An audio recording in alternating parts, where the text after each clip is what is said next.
60 Minutes Overtime. He looks in this direction, you just pan away.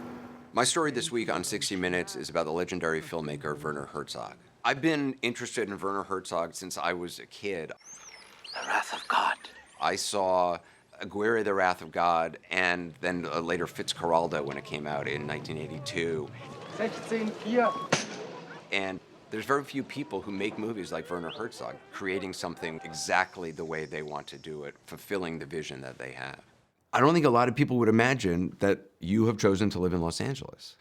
Well, I live in Los Angeles because I fell in love. A few days away, 30 years. Not a single bad day. He said that he fell in love with you instantly. Was it instant for you? I would say a couple of minutes. Werner Herzog's wife, Lena Herzog, is a visual artist and photographer and has taken photographs on the set of her husband's films. She told us the story of how they met when she was a student in California. Did you know who he was? No. He told me he was a stuntman. Did you believe him? Sure. And I thought, my God, I'm falling in love. It's too bad he's a stuntman. What am I going to say to my mother? You go on shoots with Werner. Mm-hmm. Wherever he goes, I find a subject and I shoot. And some of what I shoot is documentary photography because that was my original medium. So there was always something to shoot wherever Werner goes. And I also do stills for his films. We wanted to know what Lena thought about her husband's career as an actor.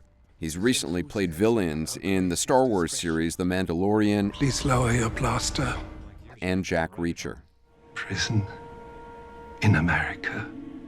A retirement home. What do you make of his acting career? He's very proud of it. He brags about it. As he should. I think he's funny. And I think he's absolutely unafraid to make fun of himself and to allow other directors to, cast him in a way that almost is a caricature of him. Actually, I had friends in Paris who in panic called me and said after they saw Jack Reacher, "You're married to that man. Remember, we're only one flight away." He's very convincing, right? He'll come and rescue you. Yes. From his evil clutches? Yes. Which is extremely also misleading. Werner sort of plays into this perception of him, a public perception of him that he's this kind of a wild man and capable of anything. He's the sweetest man.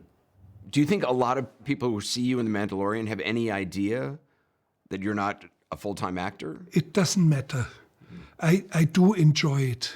It gives me such pleasure and joy to play a villain. You do love cinema. Everything that has to do with about cinema. Writing, directing, editing, everything.